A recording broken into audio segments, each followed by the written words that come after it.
Assalamualaikum warahmatullahi wabarakatuh. Selamat pagi, siang, sore, ataupun malam. Kami ucapkan kepada yang terhormat Ibu Yekti selaku dosen pengampu mata kuliah sampling dan rancangan survei.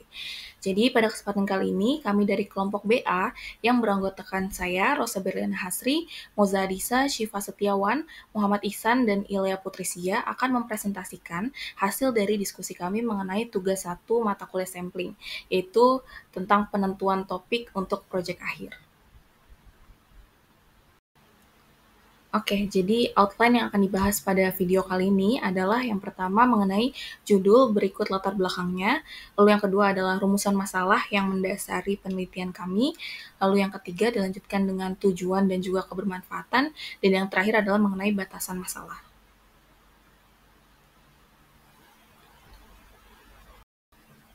Oke, sekarang kita masuk ke bagian judul dan juga latar belakang. Di mana judul yang kami propose untuk menjadi topik proyek akhir sampling kami adalah analisis preferensi sumber belajar tambahan dan pengaruhnya terhadap pemahaman materi kuliah mahasiswa Departemen Matematika. Nah, untuk yang melatar belakangi mengapa kami memilih judul ini adalah kami membaginya menjadi 3 bagian, di mana bagian yang pertama itu mengenai pergeseran paradigma belajar. Era digital telah mengubah cara mahasiswa belajar, di mana proses belajar sekarang itu tidak lagi terbatas di ruang kelas. Kalau kita flashback mungkin ya di 10 atau 15 tahun dari sekarang, itu mungkin kegiatan belajar mengajar hanya sebatas dosen menjelaskan di kelas, kemudian ada juga textbook yang dosen gunakan sebagai sumber pembelajaran, tetapi untuk era sekarang banyak sekali sumber-sumber yang bisa kita akses secara bebas di internet gitu ya. Seperti kita bisa menonton video di YouTube atau terlibat dalam forum diskusi online, atau yang mungkin paling sering kita gunakan saat ini adalah AI, di mana kita bisa juga bertanya mengenai materi yang kurang kita paham kepada AI tersebut. Intinya, proses belajar mengajar saat ini itu tidak lagi terbatas di ruang kelas. Nah, karena banyaknya sumber yang ada dan itu open source, itu yang akhirnya leading kita ke bagian yang kedua, yaitu kesenjangan antara kebiasaan dan juga pemahaman. Nah, karena pilihan sumber belajar yang banyak itu tadi, ketika kita memilih suatu sumber belajar yang paling kita sukai, itu belum tentu menjadi cara yang paling efektif untuk mencapai pemahaman mendalam. Misal kita suka melihat video singkat ketimbang membaca satu bab di buku teks gitu. Ya mungkin karena alasannya visual ataupun alasannya lebih cepat, tapi mungkin cara yang kita suka itu belum membawa kita ke level pemahaman yang paling maksimal. Nah, itu terjadi gap di situ yang mengencourage kita untuk meneliti lebih lanjut. Lalu yang terakhir yaitu mengenai relevansi yang tinggi, karena kita semua itu merupakan orang yang berada di dunia pendidikan gitu ya, baik sebagai mahasiswa ataupun dosen, itu hal-hal seperti ini akan sangat applicable yang bisa diterapkan di dunia nyata. Jadi harapannya dari penelitian ini itu tidak hanya tertulis secara teoritis, tetapi juga bisa disalurkan kebermanfaatannya dan dapat diimplementasikan kepada kehidupan sehari-hari. Nah, dari latar belakang yang sudah dijelaskan di slide sebelumnya, lahirlah 3 rumusan masalah yang akan kami teliti lebih lanjut.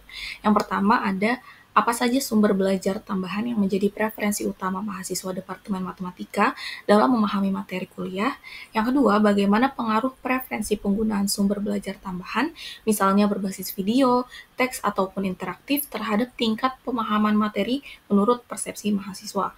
Dan yang terakhir adalah apakah terdapat hubungan yang signifikan antara pilihan sumber belajar tambahan dengan prestasi akademik dalam kasus ini, mungkin bisa diukur dari IPK mahasiswa tersebut.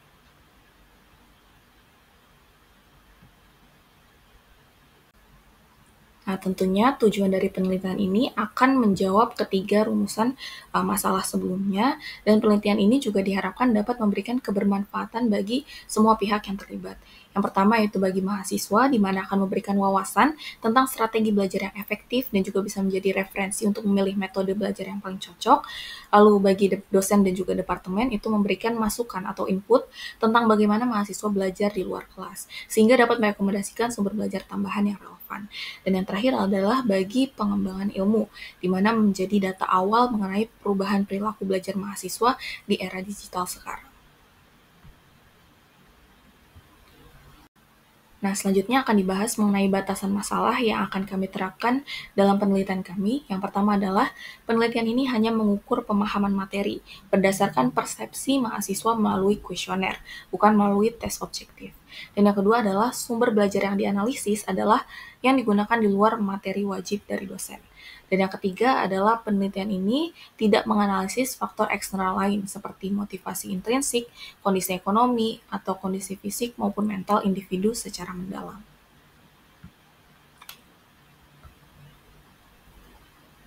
Nah, untuk sebagai tambahan, di sini juga akan dibahas mengenai SWOT analysis, di mana yang pertama itu mengenai strengths atau kekuatan, yang meliputi relevansi tinggi, akses data yang mudah, topik yang menarik untuk digali lebih lanjut karena sangat applicable.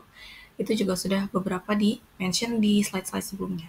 Nah, mengenai weaknesses atau kekurangan, yang pertama itu adalah subjektivitas yang tinggi. Karena tingkat pemahaman ini diukur dari persepsi masing-masing mahasiswa, di mana sangat rentan terjadi subjektivitas. Nah, untuk menangani masalah tersebut, akan dibuat pertanyaan kuesioner yang sangat hati-hati dan juga seobjektif mungkin. Dan yang kedua ada juga variabel perancu, di mana tingkat pemahaman ini juga pasti didasari oleh banyak faktor lain. Nah, itulah mengapa tadi juga sudah kita bahas dengan jelas di batasan masalah bahwa kita tidak bisa mengontrol semua variabel tersebut. Jadi, kita batasi. Nah, yang ketiga ada opportunities atau kesempatan, yaitu menjadi wawasan baru bagi generasi sekarang dan juga rekomendasi praktis. Yang terakhir mengenai threats atau ancaman, yang pertama adalah survei fatigue, karena mahasiswa mungkin sudah terlalu sering mengisi kuesioner, mungkin ada kejenuhan di dalamnya. Lalu yang kedua adalah juga jawaban yang cenderung asal-asalan.